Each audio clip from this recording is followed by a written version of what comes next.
9일 한 해를 마무리하는 12월의 세 번째 주일입니다. 진실과 전심으로 드리는 예배 가운데 하나님의 은혜가 함께 하시기를 축복합니다. 우리 다 같이 일어나서 나는 예배자입니다. 찬양하겠습니다.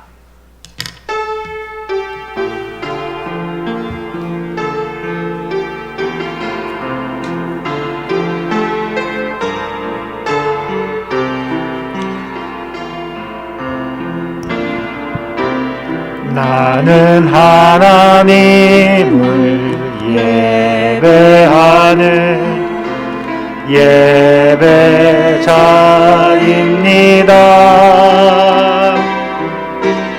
내가 서 있는 곳 어디서나 하나님을 예배합니다.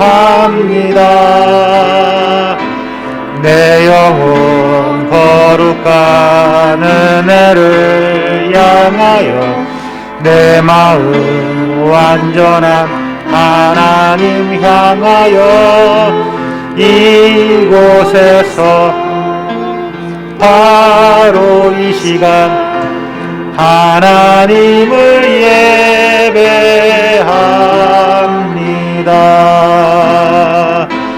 내 영혼 거룩한 은혜를 향하여 내 마음 완전한 하나님 향하여 이곳에서 바로 이 시간 하나님을 예배합니다.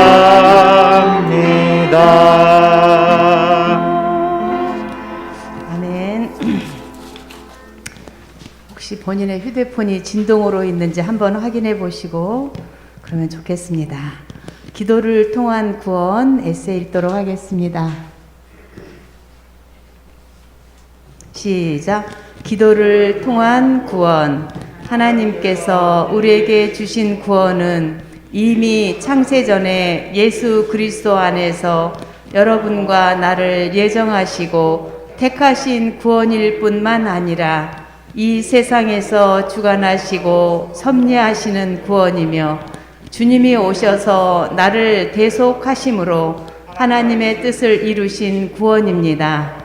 그리고 성령님을 통해 우리를 현실에서 거듭나게 하시고 날마다 삶을 인도하실 뿐 아니라 천사들을 통해서 순간순간 하나님의 구원과 기적이 나타나는 구원입니다.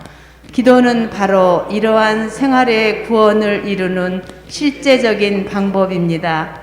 그러므로 기도를 하지 않으면 주님께서 우리에게 주시는 구원을 다 이룰 수가 없습니다.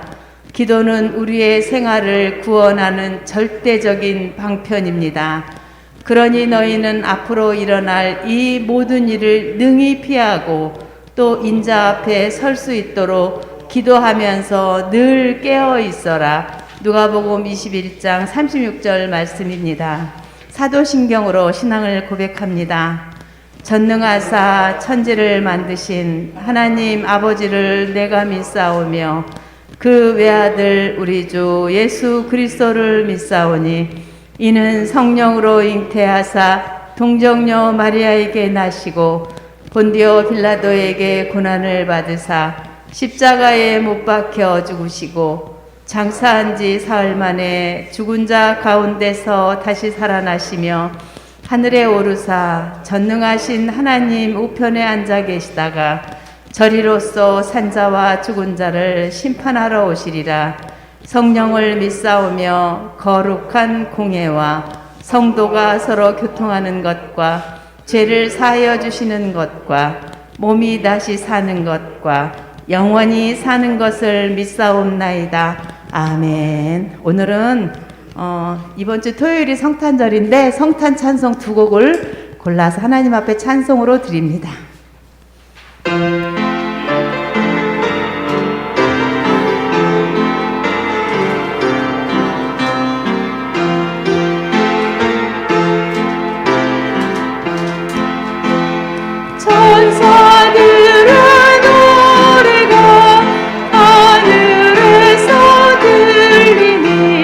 산과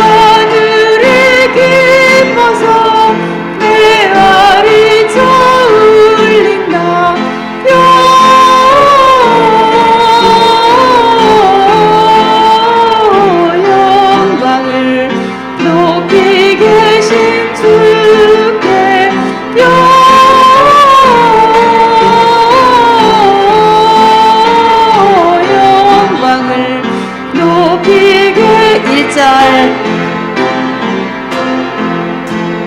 천사들의 노래가 하늘에서 들리니 산과들이 기뻐서 메아리 저울린다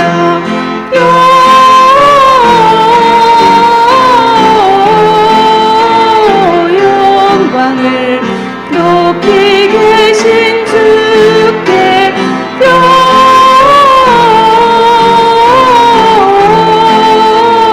영광을 높이 계신 주님께 한밤중에 목자들 양떼들을 지킬 때 아름다운 노래가 정확하게 들린다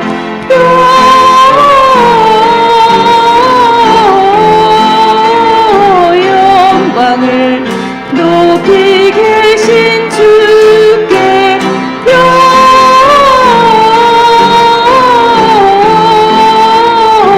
영광을 높이 계신 주님께 베들레헴 달려가 나시나기 예수께 불어 경배합시다 탄생하신 아기께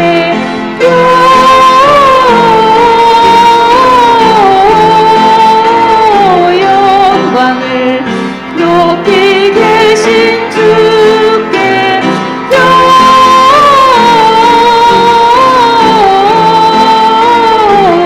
영광을 높이 계신 주님께 아멘 구유 안에 누이신 어린 아기 예수께 우리들도 다 함께 기쁜 찬송 부르자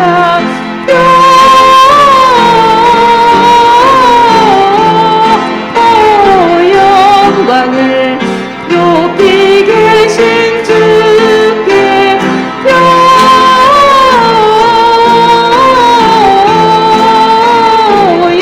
영광을 높이 계신 주 구유 안에 누이신 어린 아기 예수께 우리들도 다 함께 기쁜 찬송 부르자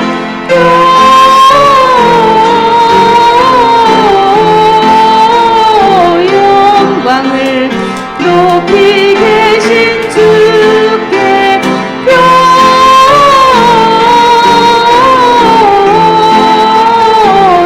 영광을 높이 계신 주 영광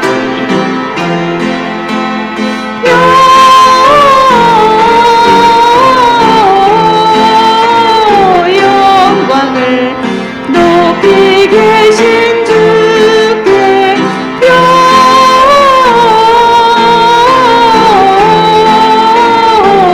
영광을 높이 계신 주 영광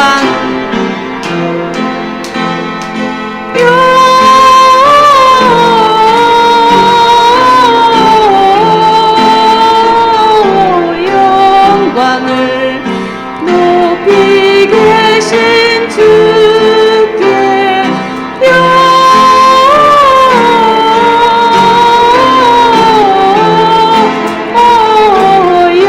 영광을 높이 계신 주님께 코로나가 너무너무 위중해서 캐롤이 나와도 걱정이기도 하지만 안 나오니까 또 너무너무 서운한 그런 마음도 있더라고요. 그래서 캐롤은 딱 진짜 성탄절 하루밖에 안 부르더라고요. 그래서 이번 주에는 이번 주 토요일이 성탄절이니까 두 곡 정도 골라서 해보자. 그리고 골랐습니다. 참 반가운 성도요. 하나님께 찬송 드리겠습니다.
절하세 엎드려 절하세 엎드려 절하세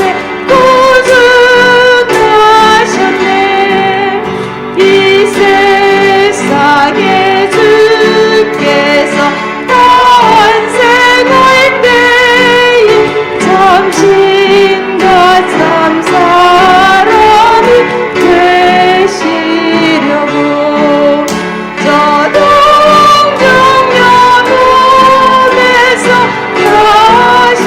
가시었으니 엎드려 절하세 엎드려 절하세 엎드려 절하세 구주 나셨네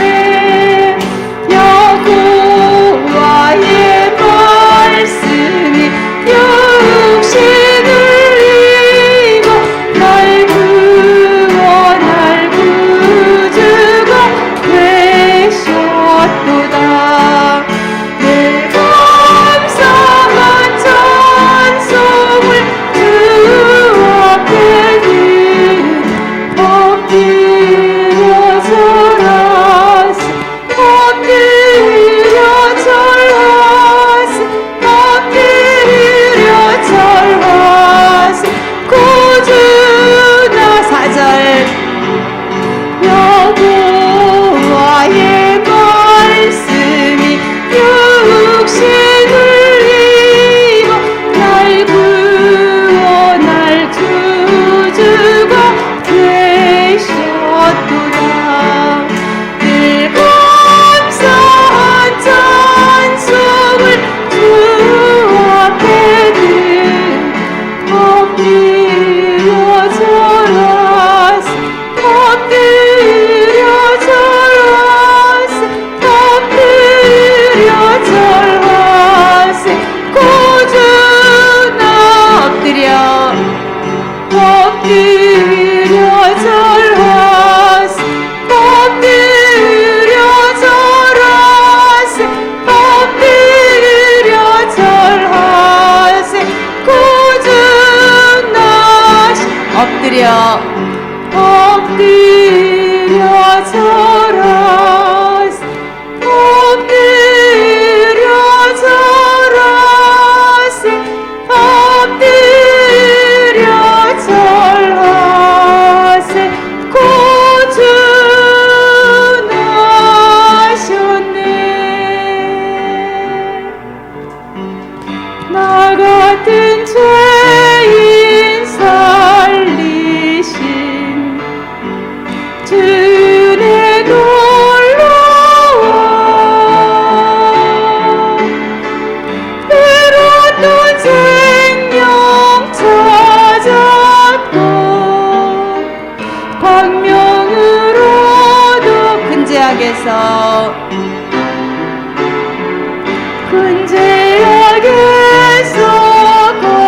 건지신 주의 고마워 나 처음 믿은 그 시간 귀하고 귀하다 주 찬양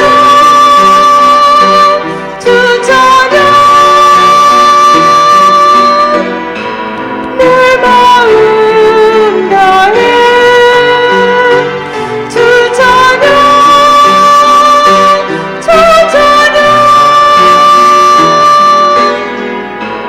내 생명 다해 이제껏 내가 산 것도 주님의 은혜로 또 나를 장차 본향에 인도해 주시 거기서 우리 영혼이 거기서 우리 영혼이 주님의 은혜로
다 같이 기도하시겠습니다. 구원의 하나님, 심령의 눈을 들어 예수 그리스도의 십자가를 바라봅니다. 저희들에게 독생자를 주시어 구원의 길로 열어주신 하나님께 감사를 돌립니다. 광야와 같은 인생들을 걷던 저희들에게 이제는 십자가 아래 나와 안식과 평화를 누리게 하시옵소서. 은혜의 주 하나님, 우리나라를 위하여 기도드립니다. 대선을 앞두고 서로 진흙탕 싸움만 하고 있는 여야 후보들 불쌍히 보시어 지금이라도 참신한 정책 대결로 국민과 나라를 위한 선한 대결로 진정 국민과 나라를 걱정하는 진정한 후보들이 되어 훌륭한 일꾼이 뽑힐 수 있도록 은혜를 주시옵소서. 우리 시온교회를 위해 기도드립니다. 주님의 뜻이 계시어 이곳에 우리 시온교회를 세워주신 줄 믿습니다. 이제는 성년의 나이가 된 우리 시온교회, 이 지역 사회를 위해 큰 일을 감당할 수 있는 부흥된 교회로 되길 원하오니 축복하여 주시기를 기도드립니다. 이제 성탄절이 얼마 남지 않았습니다. 저희들을 위하여 죽으시기 위해 초라한 마국간에 오신 주님을 기억하게 하시고 우리를 구원하시기 위하여 다시 오실 그날을 기다리게 하여 주시옵소서. 성탄의 기쁜 뜻을 헤아리게 하여 하시고 연말연시에 들뜬 분위기에 주님이 오신 뜻을 가리지 않도록 저희들에게 지혜를 더하여 주시옵소서.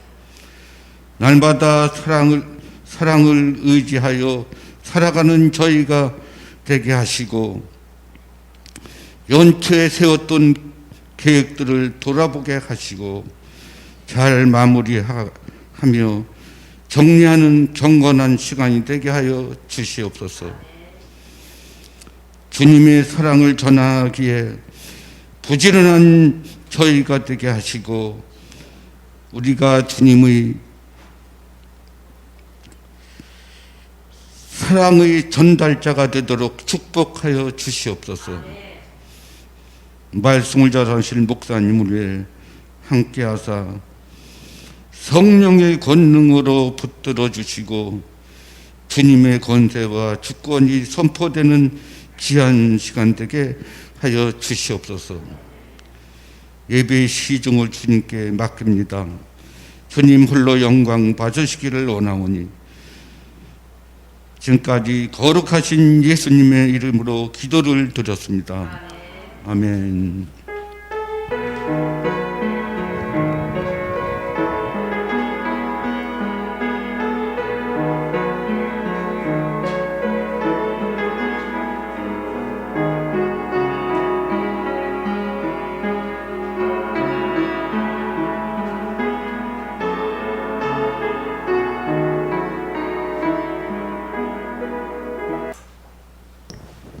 오늘 봉독할 하나님 말씀은 골로새서 1장 9절에서 12절 말씀입니다. 그러므로 우리가 여러분의 소식을 들은 그날부터 우리도 여러분을 위하여 쉬지 않고 기도합니다. 우리는 하나님께서 여러분에게 모든 신령한 지혜와 총명으로 하나님의 뜻을 아는 지식을 채워주시기를 빕니다. 여러분이 주님께 합당하게 살아감으로써 모든 일에서 그분을 기쁘게 해드리고 모든 선한 일에서 열매를 맺고 하나님을 점점 더 알고 하나님의 영광의 권능에서 오는 모든 능력으로 강하게 되어서 기쁨으로 끝까지 참고 견디기를 바랍니다. 그리하여 성도들이 받을 상속의 몫을 차지할 자격을 여러분에게 주신 아버지께 여러분이 빛 속에서 감사를 드리게 되기를 우리는 바랍니다.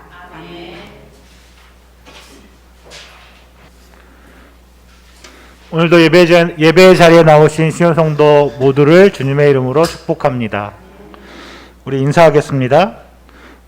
늘 하던 대로 오늘도 영상으로 보시는 분들도 다 같이 나는 하나님의 사랑받는 자녀입니다. 당신은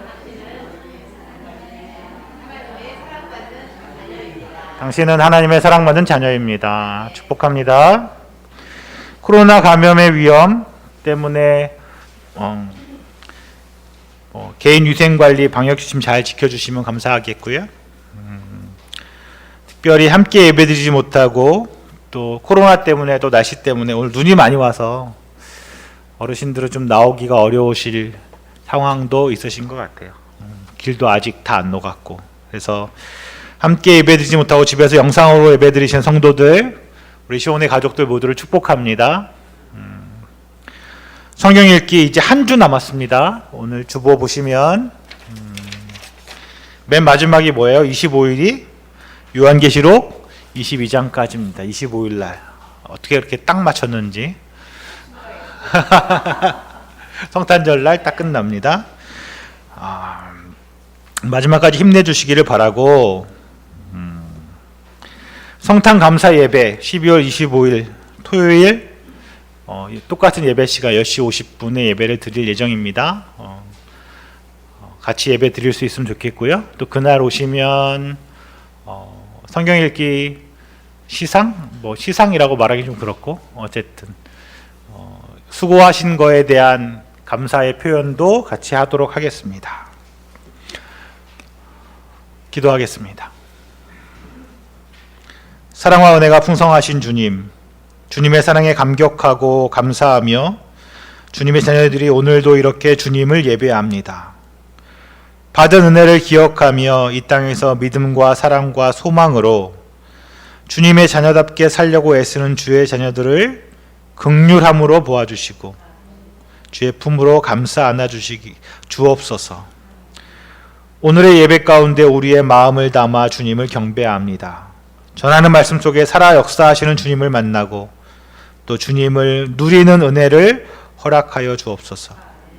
예수님의 이름으로 기도합니다. 아멘.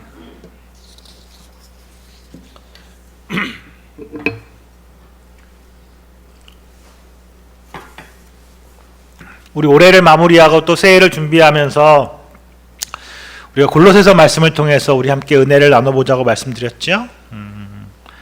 짧죠. 우리 꼭 한번 다시 읽어주시면 좋겠고요. 읽으셨던 분들도 한번 더 읽어보시면 또 은혜가 또 남다를 것 같고요. 아직 못 읽으셨다면 꼭 한번 골로새서 말씀 읽어주시면 좋겠습니다. 지난 주일에 사도 바울이 감사했던 골로새 교회의 성도들의 믿음, 그리고 뭐예요? 믿음, 사랑, 소망. 우리 장로님이 제일 잘 기억하시네요. 믿음, 사랑, 소망. 이것에 대해 감사하고 있다 이야기를 드렸습니다. 그리고 계속해서 바울은 이 감사와 더불어서 골로새 교회 성도들을 위해서 기도합니다. 기도. 이 바울이 골로새 교회 성도들을 향해 기도하는 그 기도의 이야기를 오늘 나눠보려고 하는데요. 그 전에 잠시 기도에 대해서 잠깐 얘기해 볼까요? 예수 믿고 교회 다니면 제일 먼저 하는 것 중에 하나가 뭘까요? 기도겠죠. 기도해야 된다고 얘기 듣고 기도합니다. 예수를 믿고 교회 다니는 우리는 기도를 참 많이 합니다. 많은 성도들이 늘 기도하죠. 그런데 혹시 우리가 기도한다는 것에 대해서 너무 쉽게 생각하는 건 아닐까 생각이 들었습니다. 그냥 내 마음에 떠오르는 대로만 기도하면 된다 이렇게 생각하는 것 같기도 합니다. 그 말도 물론 맞긴 한데 그냥 눈 감고 있으면 저절로 기도가 되고 그냥 떠오르는 생각대로 기도하면 된다라고 여기기도 합니다. 그러니까 기도가 저절로 되는 거다라고 말하기도 하는 것 같습니다. 사실 생각해보면 예수를 믿고 나서 저야 너무 어렸을 때 모태신앙으로 자라긴 했지만 어떤 저나 여러분나 누구나 예수를 믿고 나서 예수를 정말 인격적으로 받아들이고 나서도 기도하는 걸 배워본 적은 없는 것 같습니다. 기도를 잘하는 방법을 가르쳐 주는 것도 없는 것 같지요. 그죠? 혹시 나 기도하는 법 배워봤어 이러신 분 있나요?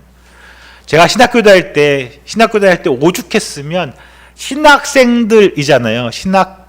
신대원이니까 신학대학원 목사가 되려고 공부한 사람들인데 그 사람들을 대상으로 하는 수업 중에 기도의 이해와 실체라는 한 학기짜리 수업이 있었거든요. 뭐 하는 거냐면 가서 기도하는 방법을 수업으로 배우는 거예요. 기도가 어떻게 해야 되는지.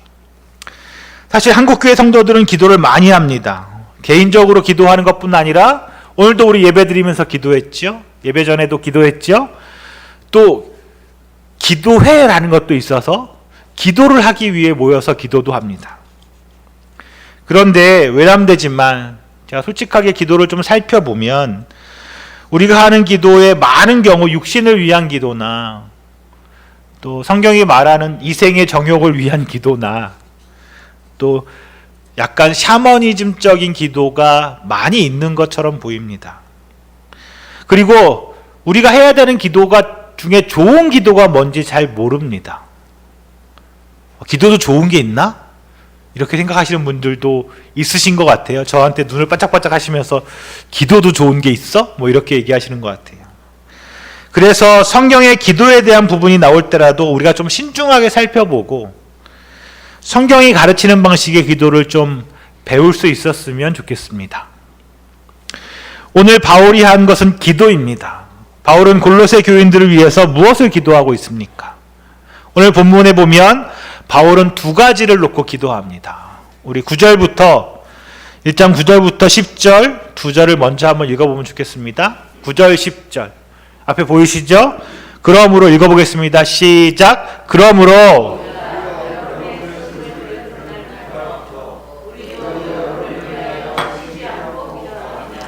우리는 하나님께서 여러분에게 모든 신령한 지혜와 총명으로 하나님의 뜻을 아는 지식을 채워주시기를 빕니다. 여러분이 주님께 합당하게 살아감으로써 모든 일에서 그분을 기쁘게 해드리고 모든 선한 일에서 열매를 맺고 하나님을 점점 더 알고 아멘. 자, 바울은 첫 번째로는 바울이 한 기도의 첫 번째는 하나님의 뜻을 아는 지식을 채워주시기를 기도합니다.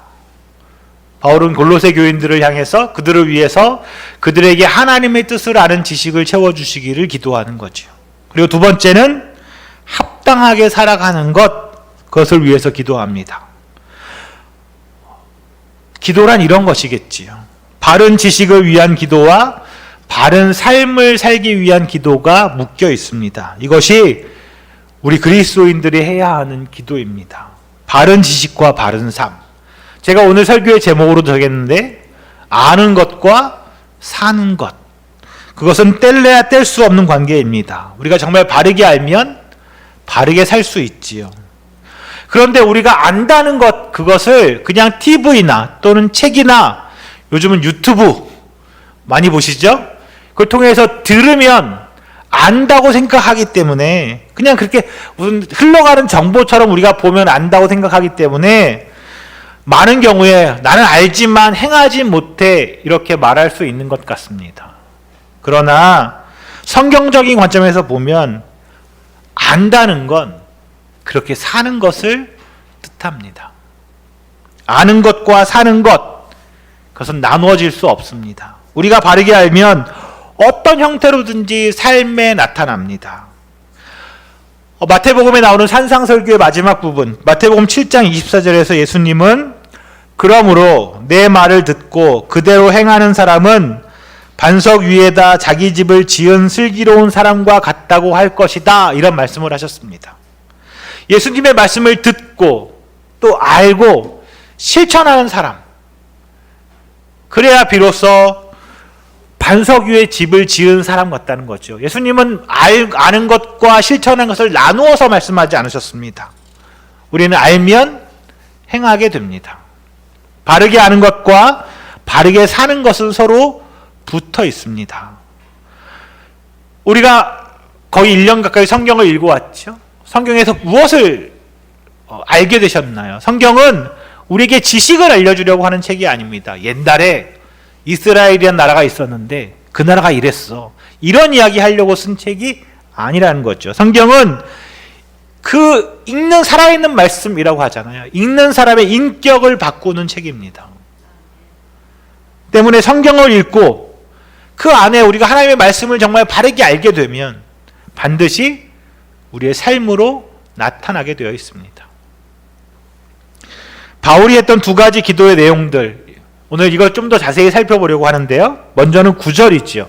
9절 다시 한번 천천히 읽어보겠습니다. 9절 말씀. 그러므로 시작.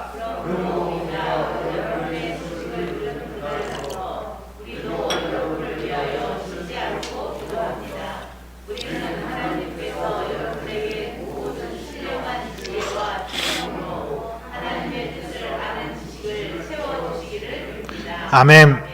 바울은 먼저 골로새 성도들을 위해서 그들이 그 골로새 교회 성도들이 하나님을 아는 지식 그것으로 채워지기를 기도합니다.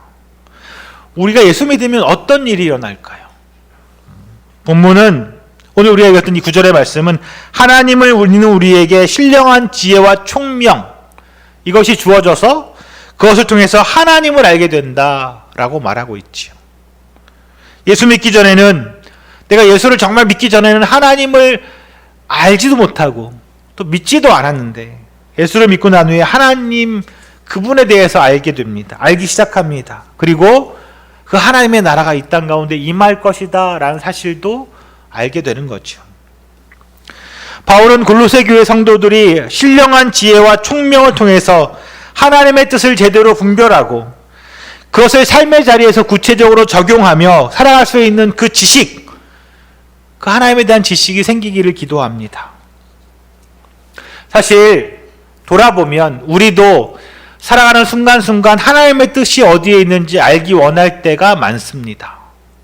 그렇죠. 하나님의 뜻이 어디에 있을지. 그런 하나님의 뜻을 아는 지식, 그것이 생기기를 바울은 기도합니다. 사실 우리가 성도로서 이 땅을 살아가면서 하나님의 뜻을 잘 분별할 수 있는 것, 그렇게 살 수 있다는 것이 정말 귀한 은혜가 아닐까요? 우리가 하나님의 뜻을 잘 알아서 그대로 살 수 있다면 그것이 정말 귀한 은혜겠지요. 하나님의 말씀을 통해서 하나님의 뜻을 깨닫고 그것을 알 수 있는 지혜가 그래서 그 지혜가 성도들 안에서 꾸준하게 자라가야 합니다. 그런데 이 하나님의 뜻을 아는 것, 이것에 대한 오해도 좀 있는 것 같습니다. 특히 목회자들에게 부끄러운 얘기인데, 제가 하기 좀 부끄러운 얘기긴 하지만 목회자들에게 정말 하나님의 뜻을 잘 아는 특별한 능력이 있을지 모른다는 오해입니다. 제가 뭐라고 그랬어요? 오해라고 말씀드리죠. 오해. 목사가 되고 나니까 성도들과 이러저러 문제들로 상담할 때가 있습니다. 물론 뭐 지나가면서 얘기할 때도 있지만 또 한참 같이 앉아서 깊이 이야기 나눠야 될 때도 있지요. 예전 직장 생활할 때도 가끔 후배들하고 차 마시면서 여러저런 상담을 해주기도 했는데 그때와는 목사가 되고 나서 얘기를 하다 보면 듣는 분들의 마음이 좀 다른 것 같더라고요. 듣는 분들이 제 생각인지 모르지만 목사가 왠지 이 하나님의 직통 계시를 받는 신령한 사람이다 라고 생각하시는 것 같기도 합니다. 목사가 성경도 더 잘 알고 하나님과 더 가까이 있기 때문에 하나님의 뜻을 성도들보다 더 잘 분별할 수 있다는 그런 생각은 제가 처음에 뭐라 그랬어요? 오해라고 해요. 큰 오해입니다. 아닌가요? 큰 오해입니다. 목사도 여러분과 마찬가지로 한계가 많은 인생입니다. 아무리 훌륭한 사람도 불완전한 인간일 뿐이지요. 모든 사람은 허물고 한계투성입니다. 그러기에 우리가 있는 교회, 이 교회 공동체는 신령하다고 생각되는 목사 한 사람이 마음대로 끌고 다니는 공동체가 아닙니다. 교회의 몸을 구성하는 지체인 성도들 모두가 하나님의 뜻을 분별하여 세워가는 공동체입니다. 우리 모두가 하나님의 뜻을 알아야 하는 거고, 우리 모두가 하나님의 뜻을 알 수 있는 능력이 있는 것이고, 그 뜻을 분별할 지혜와 총명을 우리 모두가 은혜로 받아야 하는 것이겠지요. 그래서 바울은 모든 성도들이 하나님의 뜻을 분별할 수 있기를 기도합니다. 골로새 교회 성도들이 하나님의 뜻을 분별할 수 있기를, 하나님의 뜻을 알 수 있기를 기도했지요. 저도 마찬가지로 우리 시온의 모든 성도들이, 우리 시온의 모든 가족들이 하나님의 뜻을 잘 알 수 있기를 주님의 이름으로 간절히 기도하겠습니다. 그리고 우리의 기도는 그런 것들을 구하는 기도이어야 합니다. 두 번째, 사도 바울은 행함과 삶을 위해서 기도했습니다. 어떤 행함과 삶, 그것을 위해 기도했을까요? 10절인데요. 10절 한번 읽어보겠습니다. 10절 시작.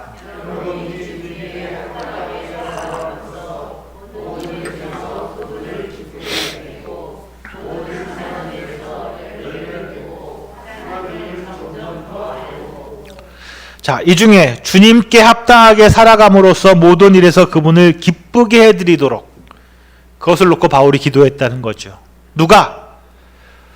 바울은 골로새 교회 성도들이 주님께 합당하게 살아가서 그것을 통해서 주님을 기쁘게 해드릴 수 있도록 해달라고 주님께 기도했다는 거죠. 이 말씀을 우리가 좀 더 주의 깊게 봐야 됩니다. 성도는 세상 사람들의 생각하는 기준에 따라 사는 사람이 아닙니다. 그럼 어떤 기준으로 살아요? 주님께 합당한 것, 그것이 우리 성도의 삶의 기준입니다. 하나님의 자녀의 신분이 합당하게 사는지가 기준이라는 겁니다.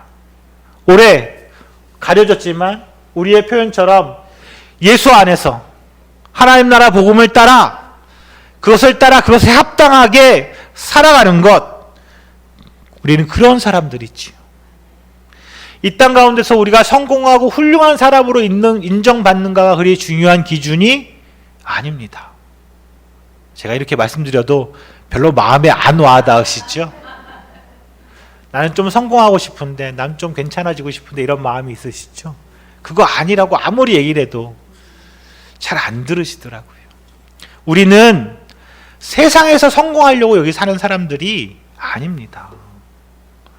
우리는 세상 기준 따라서 세상의 기준에 충족하며 살아가는 것, 그것이 우리 삶의 기준에 그렇게 중요하지 않습니다. 이게 적절한 비유인지 모르겠는데요. 여러분, 제가 언제쯤 결혼한지 아시죠? 다 너무 잘 아시는 분들이니까. 근데 제가 벌써 결혼한 지 10년이 넘었습니다. 10년. 예? 10년 더 넘었죠. 저는 엊그저께 결혼한 것 같은데, 제 아내 있지만 벌써 10년이 넘었습니다. 부끄럽죠? 제 친구들은 20년 넘었다, 30년 됐다, 이렇게 말하는 애도 있긴 한데, 20살에 결혼한 녀석은. 부부간에 많은 시간 서로 사랑하고 화목하게 지내긴 하지만 가끔 실갱이를 벌입니다. 부부싸움도 가끔 하지요. 서로가 큰 소리 치며 싸우게 되는데, 그때는 주로 이런 말을 하더라고요. 아니, 내가 당신을 위해서 얼마나 열심히 하고 있는데 그런 것 갖고 짜증을 내고 화를 내냐, 이렇게 말을 하는 거죠. 맞나요? 이 말이 맞습니까? 사실 부부라고 해도 상대방의 이해를 바라는 것은 잘 안 됩니다. 우리 잘 알고 있잖아요. 부부지만 상대방이 나를 다 이해해 주는 거 잘 안 되지요. 그래서 돌아보면 내가 상대방에게 최선을 다했다는 게 그리 중요하지 않습니다. 누구 입장에서? 아내 입장에서. 나는 아내한테 최선을 다했다라고 말하지만 아내는 그게 중요한 게 아니에요. 뭐가 중요해요? 아내가 원하는 것을 최선을 다하는 것, 그게 중요한 거지요. 제가 얘기를 왜 할까요? 우리 삶의 기준은 누가 원하시는 것에 맞춰가는 거예요? 하나님이 원하시는 거 맞춰가는 거예요.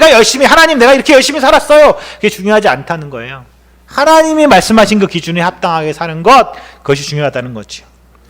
요즘 뉴스 보니까 부동산에서 집값이 조금, 제 집값 얘기를 자꾸 하긴 하는데 요즘 워낙 관심이 많잖아요. 한 5억 올랐는데 한 2천만 원 떨어지니까 난리가 난 거예요. 5억쯤 올랐는데 한 1억 떨어지니까 난리가 난 거예요. 은행 금리는 올라가니까 또 은행 금리도 올라갔죠. 뭐 뉴스에 보니까 언제적 1% 2% 얘기했는데 뭐 지금 3% 5%막 이렇게 얘기하더라고요. 대출을 안 받은 사람은 별 관심이 없는데 대출을 많이 안고 사는 사람들은 엄청 관심이 커요. 그래서 누가 난리라고 그래요? 영끌족들이 난리다. 영끌족이 뭔지 아시죠? 영혼까지 탈탈 털어서 끌어서 뭐 한 사람들 난리라고 그 기사 보았습니다. 한동안 집을 사기만 하면 큰 돈을 벌 수 있을 것 같았고 또 주식이나 코인 투자 같은 거 해야 되는 게 우리의 이 자산을 불리는 지혜처럼 여겨졌습니다. 그러니까 다른 사람들이 그거에서 돈 벌었다고 하니까 나도 해야 되는 거 아닌가? 나도 따라가야 되는 거 아닌가? 이런 생각들을 많이 하고 또 그렇게 한 분들도 참 많겠죠. 제가 한 분들 뭐라 하는 게 아니에요. 그런데 그것을 지혜라고 생각했다는 거예요. 세상을 사는 기준. 우리가 세상 살면 그 정도는 해야 돼. 근데 반대로 이젠 그런 것들로 인해서 오히려 손해가 나니까 그것 또한 난립니다. 그래서 우린 무슨 일을 하든지 그것이 주께 합당한 행동인지 예수 믿는 사람의 모습인지 그것이 제일 중요한 기준이 되어야 합니다. 우리가 무엇을 하려고 할 때 그게 정말 내가 하나님 앞에 살아가는 사람에게 합당한 기준인가? 성도는 세상의 지혜라고 말하는 기준을 따라 사는 사람들이 아닙니다. 십자가에서 자신의 아들을 희생제물로 내어주시기까지 우리를 사랑하셨던 그 하나님, 우리를 구원하셨던 그 하나님, 그래서 그 하나님의 사랑을 믿는 자의 표시가 우리 삶 가운데 드러나게 살아가는 것, 그것이 우리 삶의 기준이어야 한다는 거지요. 하나님이 우리에게 주신 재능과 은사를 가지고 정말 열심히 땀 흘려 수고하며 애쓰며 또 그것을 통해서 다른 사람을 섬기고 그들을 복되게 하려는 목적으로 그렇게 살아가라고 부름받은 사람들이 바로 우리들이라는 겁니다. 예전에 또 집 얘기해야 되네요. 예전 분당 우리 교회 이찬수 목사님 설교를 제가 잠깐 듣다가 그런 말씀하셨던 설교가 아니라 기사에 났더라고요. 그런 기사를 본 적이 있어요. 제발 우리 교회, 분당 우리 교회 말하겠죠? 분당 잘 사는 동네잖아요. 성산동도 잘 사는 동네입니다. 마포도 굉장히 잘 사는 동네인데 요즘 핫한 지역들이니까 강남, 분당, 송파 이런데 그곳에 있는 분당 우리 교회 성도들 중에 제발 건물이나 집 가지고 계신 분들에게 부탁드립니다. 가능하면 건물이나 집의 월세를 너무 올려받지 말아 주십시오. 시세보다 높게 받지 말아 주십시오. 이렇게 말씀하신 기사가 났던 걸 본 적이 있습니다. 목사님이 그렇게 얘기하셨던 거예요. 성도들에게 제발 집값 좀 올려받지 말아 주십시오. 전세 놓는 분들, 월세 놓는 분들. 세상 사람들이 다들 그렇게 살아도 성도라면 주께 합당하지 않으면 절대로 그렇게 해서는 안 되는 겁니다. 나 혼자만 괜찮다고 생각하면 안 되는 거죠. 나도 남들 다 하는데 이런 건 우리한테 합당한 생각이 아니라는 말입니다. 다들 하니까 나도 따라하는 게 아닙니다. 그냥 오히려 우리는 세상을 배려하고 그들과 더불어 살아가야 합니다. 사실 돌아보면 우리 교회 성도들은 세를 놓는 사람보다 세 사는 사람이 더 많으니까 정말 그리스도인들이라도 이렇게 할 수 있는 세상에 우리가 산다면 우리도 좋겠지요. 구약 성경에 보면 원래 하나님은 50년마다 희년이라는 걸 선포하셨습니다. 희년이 되면 모든 토지의 소유권을 원래 주인에게 돌려주는 겁니다. 살기 어려워서 노예가 되었던 사람들도 다 풀어주고 자유인의 신분을 얻도록 해주는 겁니다. 이미 가진 것 가지고, 내가 이미 가지고 있는 것 가지고 돈을 계속해서 그들이 벌어들이면 아무리 수고를 해도 그 벌어진 빈부의 격차를 해결할 수 없기 때문에 하나님이 희년이라는 걸 만드셨다는 거예요. 그때도, 그 이스라엘 옛날에도. 그래서 50년이 지나면 모든 것을 원래대로 되돌려 놓을 수 있도록 하나님은 희년을 이야기하셨고 선포하셨습니다.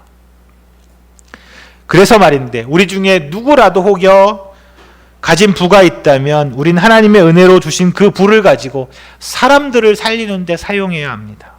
이것이 이 땅 가운데서 하나님 나라 백성으로, 예수 그리스도 안에서 하나님 나라 백성으로 사는 사람들이 살아가는 삶의 기준입니다.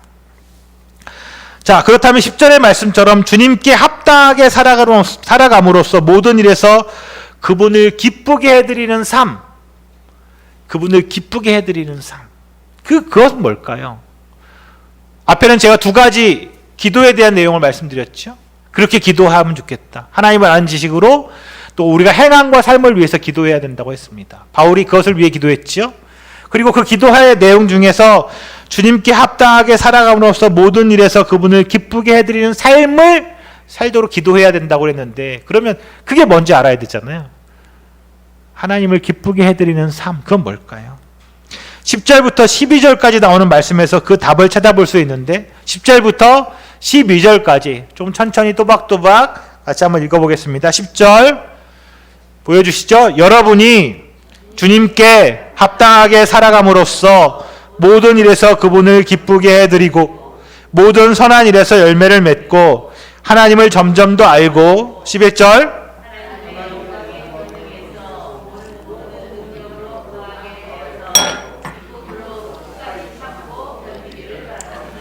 그리하여 성도들이 받을 상속의 몫을 차지할 자격을 여러분에게 주신 아버지께 여러분이 빗속에서 감사드리게 되기를 우리는 바랍니다.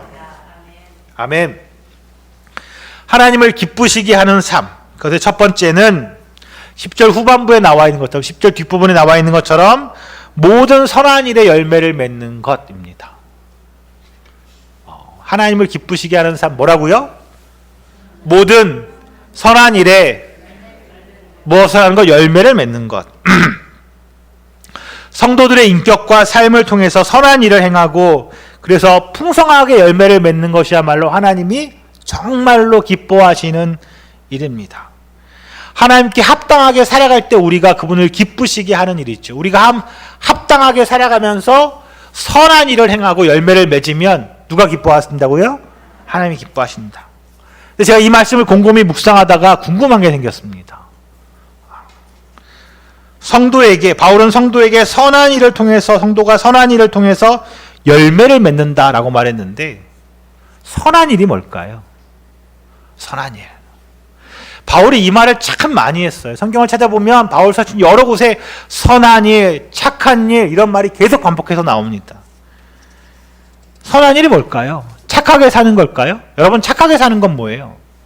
아니면 베풀고 사는 것을 말하는 걸까요? 나눠주고? 그렇다면 선한 일을 통해서 우리가 맺는 열매는 뭘까요? 이렇게 자꾸 말씀을 파고 들어가면 어려워져요. 그죠? 그냥 선한 일, 착하게 살면 되는 거겠지. 우리가 과연 선하고 착하게 살고 있습니까? 마침 성탄절이 가까웠는데 제가 찾아보다가 이런 예화가 하나 있더라고요. 그 이야기 하나 해보겠습니다. 어느 마을에 심술쟁이 아이가 있었습니다. 성탄절을 앞두고 예수님으로부터 선물을 받고 싶었습니다. 친구들은 성탄절만 지나면 이런저런 선물을 받았다고 자랑하는데 자기는 받은 게 없으니까 아무 자랑할 게 없었기 때문입니다. 심술궂은 아이라고 그랬어요. 그래서 예수님께 편지를 썼습니다. 예수님, 저도 알고 보면 착한 아이입니다. 거짓말도 안 하고 친구들을 좀 때리기는 하지만 그렇다고 내가 죽여본 적은 없습니다. 근데 이렇게 편지를 써놓고 읽어보니까 양심의 가책이 왔어요. 그래서 편지를 찢어버리고 다시 썼습니다. 예수님, 사실을 고백합니다. 저는 착한 일을 한 적이 없습니다. 그래도 이번에 선물을 주시면 앞으로 착하게 좀 살아보겠습니다. 이 편지도 써놓고 읽어보니까 착하게 살 자신이 별로 없었습니다. 그래서 다시 찢어버렸습니다. 어떻게 할까 고민하다가 어떻게 예수님으로부터 선물을 받을까 곰곰이 고민하다가 밤에 그 아이가 몰래 성당으로 갔습니다. 그리고 성모 마리아 상을 훔쳐왔습니다. 그리고 이렇게 편지에 썼습니다. 예수, 잘 들어라. 내가 당신 어머니를 인질로 잡아왔다. 좋은 말 할 때 선물 보내라. 사랑하는 시온교회 성도 여러분, 다시 물어볼까요? 여러분, 선이 무엇입니까? 이 심술쟁이 아이처럼 뭐 훔치지 않으면 착하게 사는 건가요? 남 괴롭히지 않으면 착하게 사는 겁니까? 거짓말 안 하면 선하게 사는 겁니까? 물론 그것도 선이겠지요. 착한 거겠지요. 하지만 성경이 말하는 선은 거기에 머물러 있지 않습니다.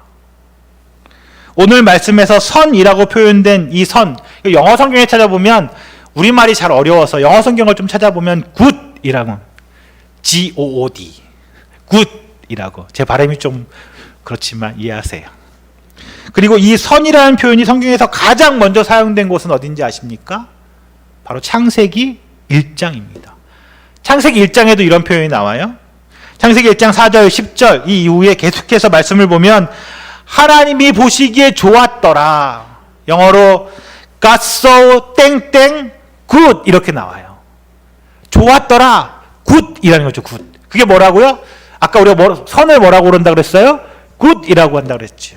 바로 이 선이라고 하는 것은 하나님이 보시기에 어떤 모습이에요? 좋은 모습. 그것을 선이라고 한다는 거죠. 태초에 하나님이 천지를 지으시고 보시기에 심히 좋았더라고 말씀하셨던 것처럼 하나님이 오늘 이곳에 있는 우리 각 사람 한 사람 또 우리 시온교회 공동체 전체의 모습을 보고 하나님이 참 보기 좋구나 라고 말하신다면 그걸 뭐라고 얘기하는 거예요? 그걸 선이라고 말한다는 것이죠. 우리가 하나님을 위해서 하나님이 기뻐하실 수 있게 심는 그 모든 것이 바로 선이라는 겁니다. 그래서 여러분, 오늘 아침에 이곳에 나와 우리가 이렇게 함께 모여 주님을 찬양하고 예배드리는 이 모습, 이 말씀을 듣는 이 모습이 선일까요? 선입니다. 우리에게 주신 직분과 사명을 감당하기 위해서 때로는 한숨도 나고 눈물도 나고 그렇지만 정말 무릎 꿇고 기도하면서 내게 주신 그 직분을 잘 감당하려고 애쓰는 그 모습, 선일까요? 선입니다. 그렇게 속썩이고 말도 안 듣고 맨날 괴롭히는 그 남편, 그 자식들, 그들을 위해서 포기하지 않고 가슴으로 정말 그들을 품고 새벽에 나와 주 앞에 무릎 꿇고 기도하며 눈물을 흘리는 그 모습이 선일까요? 선입니다. 우리의 삶 속에서 우리가 하나님이 기뻐하신 일을 선택하고 그거 정말 힘들고 어렵지만 그 일에 매달리고 있다면, 그 일을 붙들고 있다면, 하나님이 기뻐하시는 일을 해보려고 애쓰고 있다면, 그 일을 포기하지 않고 있다면 그것이 바로 우리가 하나님 앞에서 선을 행하는 그것이겠지요. 그렇게 우리가 선하게 살려고 애쓸 때, 또 그 선한 도움으로 또는 그 모습을 통해서 이 땅 가운데서 하나님의 이름이 높아지는 것, 그것이 바로 열매 맺는 것일 겁니다.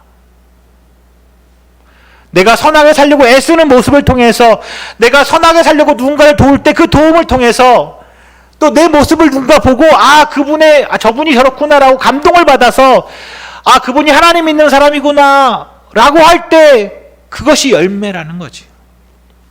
또 아까 우리가 얘기했죠. 내가 남들 다 집값 올리지만 나는 집값 안 올리고 그냥 좀 그 어려운 사람 좀 살 수 있게 해주는 그걸 통해서, 우리가 다 그렇게 삶을 통해서 우리가 사는 세상이 좀 더 살기 좋아졌다면 그게 뭐예요?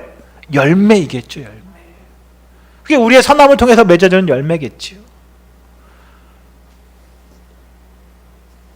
내가 그렇게 살려고 애쓰는 모습을 보고 다른 누군가가 예전에 하나님 알지도 못했고 믿지도 않았는데 저분이 저렇게 사는 걸 보니까 나도 하나님 좀 믿어봐야겠구나 라는 생각이 들기 시작할 때, 그가 그 걸음을 디뎌서 교회에 나올 때, 하나님을 만나게 될 때 그것이 정말 하나님이 기뻐하시는 열매일 겁니다.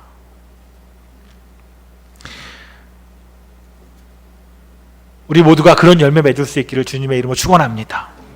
아멘.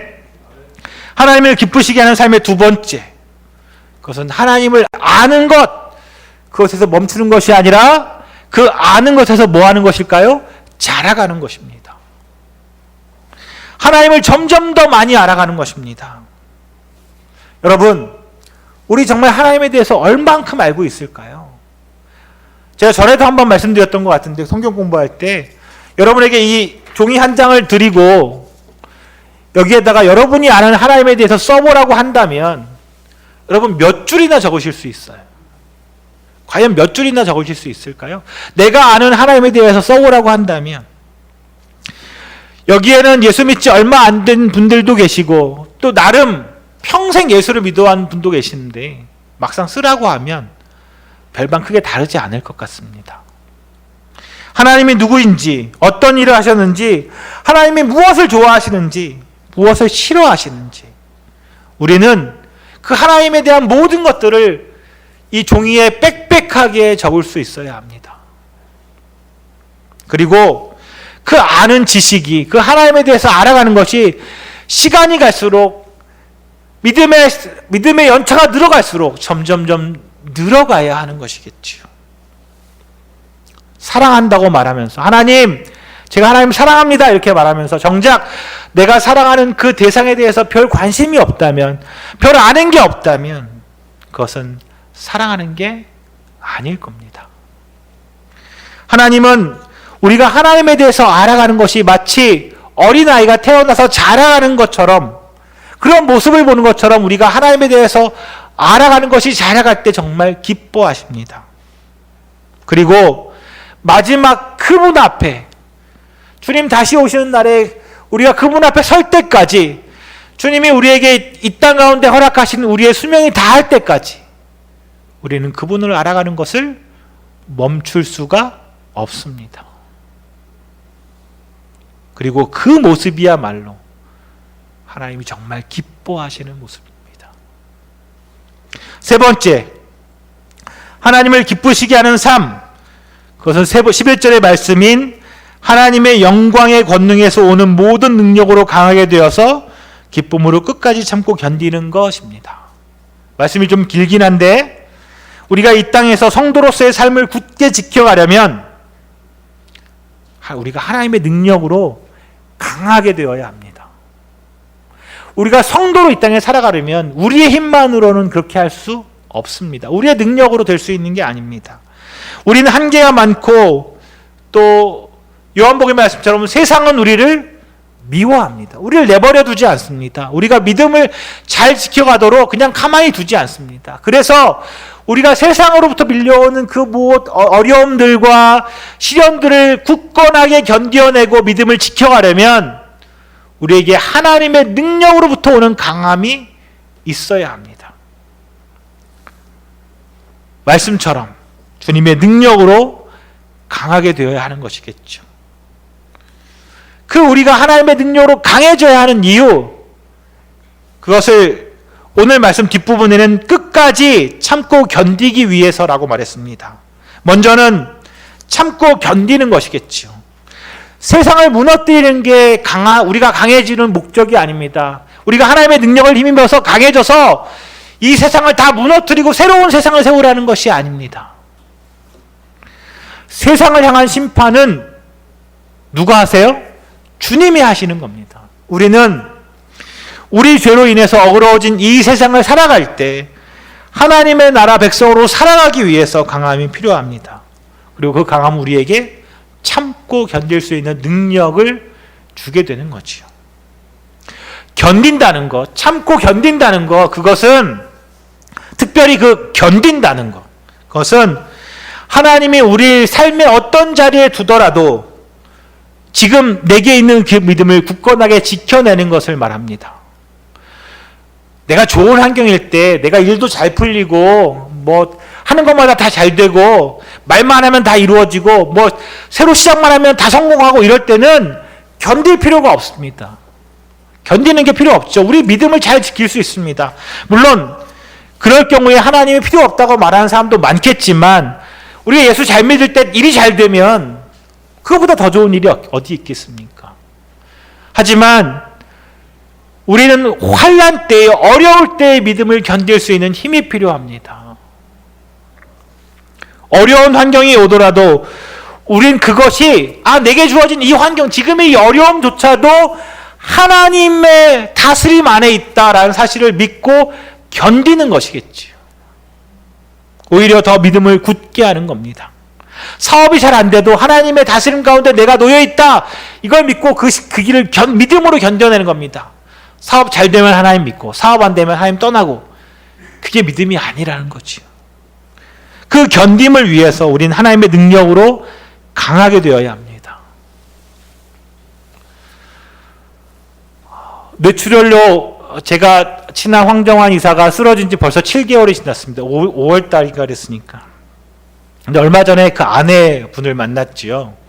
여러 가지 산재 처리 이런 문제 때문에 좀 같이 의논할 일이 있어서 만나서 잠시 이야기를 나누는 중에 황 이사 아내분이 제게 이런 이야기했습니다. 목사님, 제 남편이 하나님 앞에 귀한 쓰임을 받을 것이란 말을 참 많이 들었는데 지금의 모습을 보면 제가 그런 말들을 어떻게 이해해야 될지를 잘 모르겠습니다.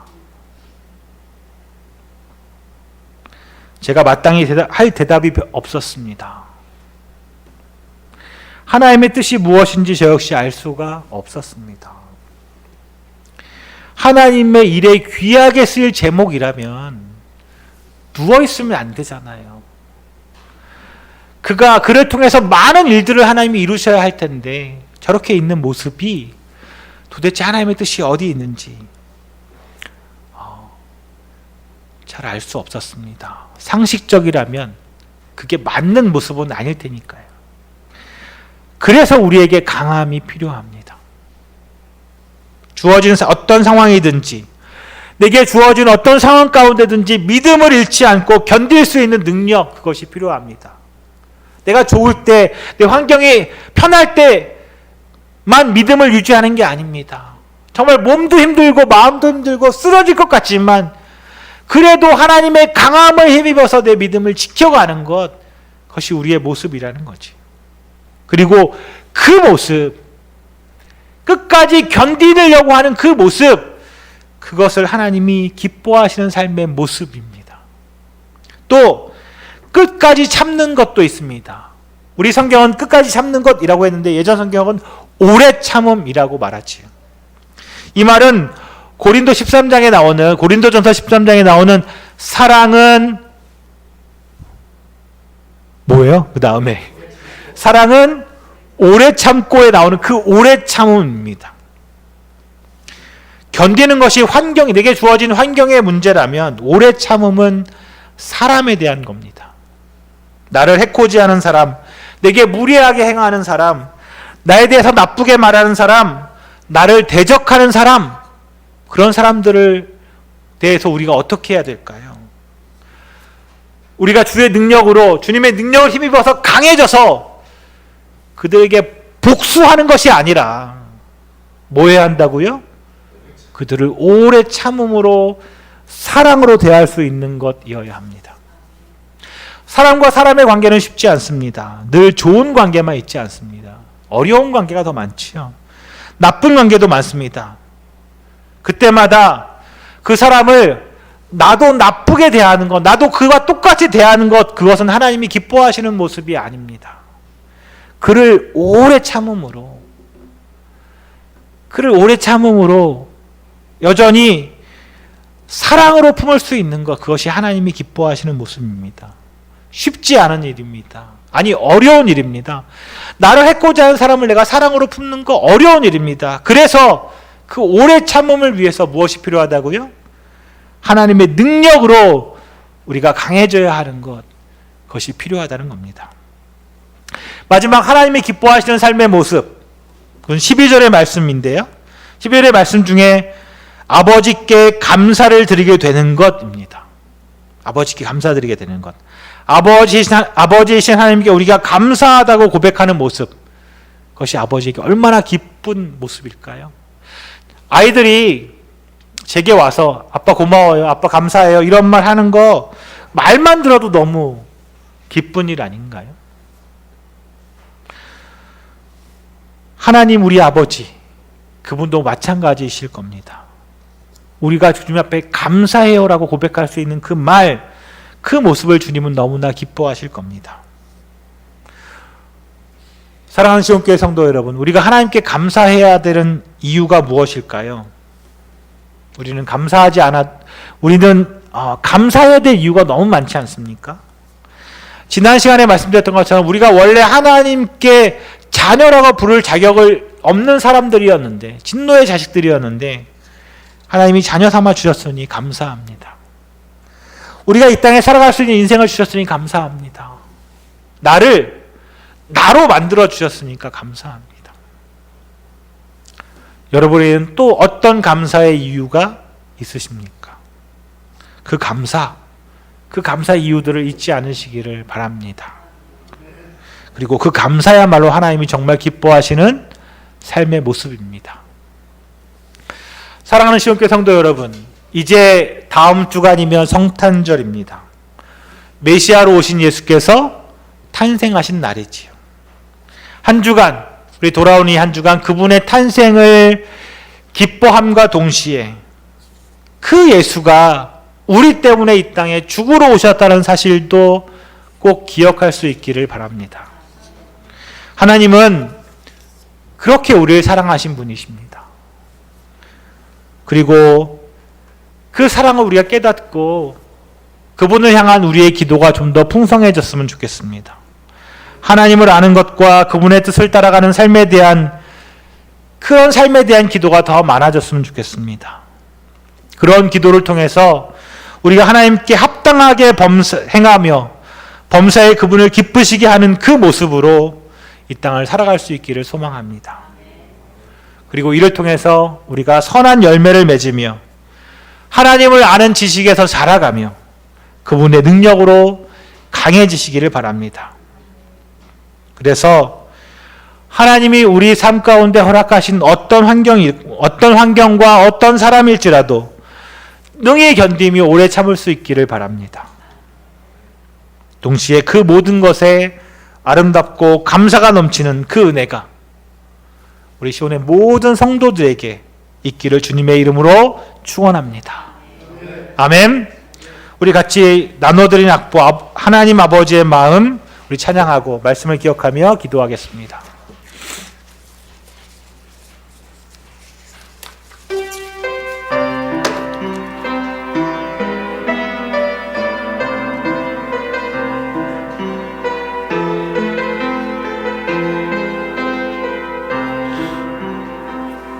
아버지, 당신의 마음이 있는 곳에 나의 마음이 있기를 원해요.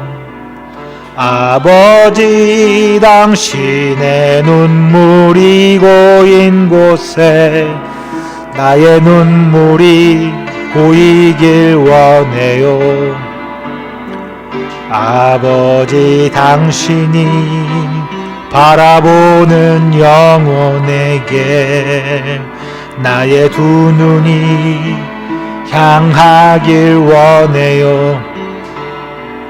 아버지, 당신이 울고 있는 어두운 땅에 나의 두 발이 향하길 원해요. 나의 마음이 아버지의 마음 말아 내 모든 뜻 아버지의 뜻이 될 수 있기를 나의 온몸이 아버지의 마음 말아 내 모든 삶 당신의 삶 되기를. 아멘. 우리 같이 오늘 말씀을 기억하며 우리 주여 한번 크게 외치고 기도하겠습니다. 주여! 아버지 하나님 감사합니다. 하나님 오늘도 우리를 은혜로 이곳에 세워주셨습니다. 우리를 하나님의 백성 되게 하셨습니다. 자녀 삼아주셨습니다. 기도하는 건 우리도 하나님의 뜻을 따라 이 땅 가운데 살아가는 사람이 되기를 원합니다. 하나님을 기쁘시게 하는 삶을 살기를 기도합니다. 주여 우리에게 함께하여 주옵소서. 우리의 은혜를 더하여 주옵소서. 우리 가운데 믿음을 더하여 주옵소서. 능력도 더하여 주옵소서. 우리가 하나님의 능력으로 힘입어서 강함을 입은 자가 되게 하여 주옵소서. 그래서 정말 오래 참음과 견딤을 갖는 성도들 되게 하여 주옵소서. 아버지, 오늘 말씀이 우리에게 그런 은혜로 다가오게 하시고 내가 아는 것과 사는 것에 한 가지로 살아가는 주의 자녀 되게 하여 주옵소서. 아버지, 감사합니다. 주님, 우리에게 그런 은혜를 허락하셨습니다. 그런 기쁨을 허락하셨습니다. 우리 또 그 은혜로 오늘을 살게 하시고 이번 한 주가 우리 시온의 모든 가족들에게 그런 은혜가 있게 하여 주옵소서. 하나님을 아는 은혜가 있게 하시고 그 행함으로 살아갈 수 있는 은혜 허락하여 주옵소서. 아버지 하나님 감사합니다. 감사합니다. 주님의 이름으로 기도합니다. 아멘. 우리 나눠드린 주의 주보에 찬양하며 오늘도 예배를 위해 준비한 예물을 주님께 드리겠습니다.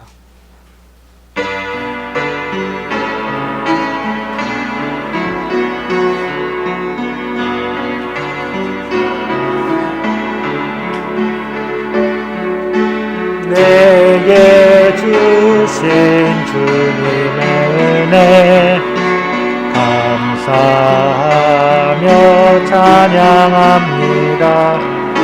증량할 수 없는 은혜 내 마음 드립니다. 마음과 뜻과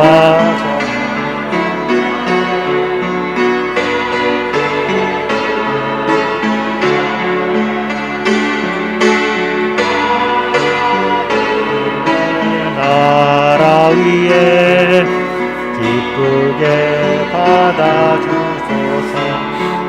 아멘.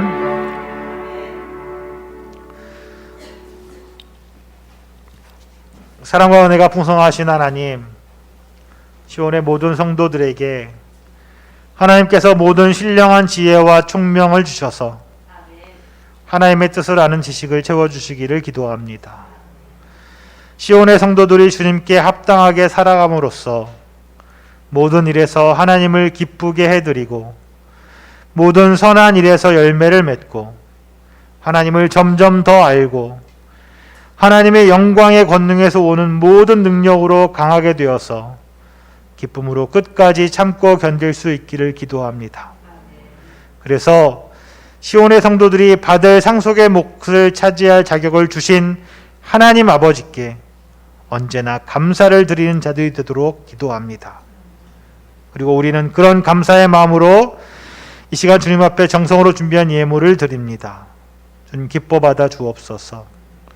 그리고 우리가 앞으로도 더 큰 감사를 주 앞에 드릴 수 있도록 늘 우리 삶의 여건도 살피시고 붙들어 주옵소서. 이 자리에 모든 시온 성도 한 사람 한 사람을 축복하여 주시고 우리의 가정과 우리의 사업장 위에도 주님의 풍성한 은혜를 허락하여 주옵소서. 예수님의 이름으로 기도합니다. 아멘. 우리 다 같이 일어나서 주기도문 찬양하고 축도로 예배 마치겠습니다.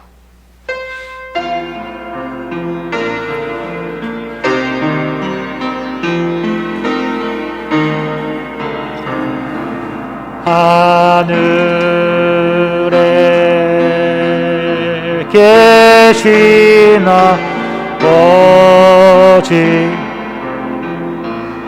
이름 거룩하사 주님 나라 임하시고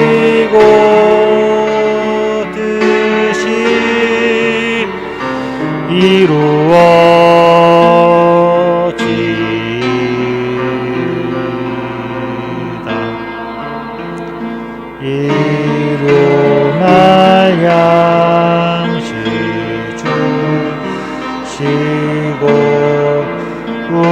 우리들의 큰 죄 다요 저하옵시고 또 시험에 들게 마시고 악에서 구원하소서. 내게 주의 나라 주의 권세 주의 영광 영원히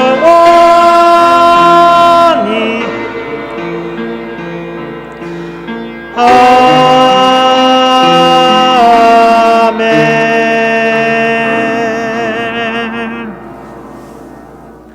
이제는 우리의 구주 되신 예수 그리스도의 은혜와 성부 아버지 하나님의 그 크신 사랑하심과 성령 하나님의 충만하심이 하나님 나라 복음을 따라 예수 그리스도 안에서 하나님 앞에 합당하게 살아가려고 애쓰는 시온교회 모든 성도들과 또 우리의 가정과 우리의 직장과 사업장과 삶의 터전 위에 또 우리가 사랑하는 우리 교회 위에 지금부터 영원까지 함께 있을지어다.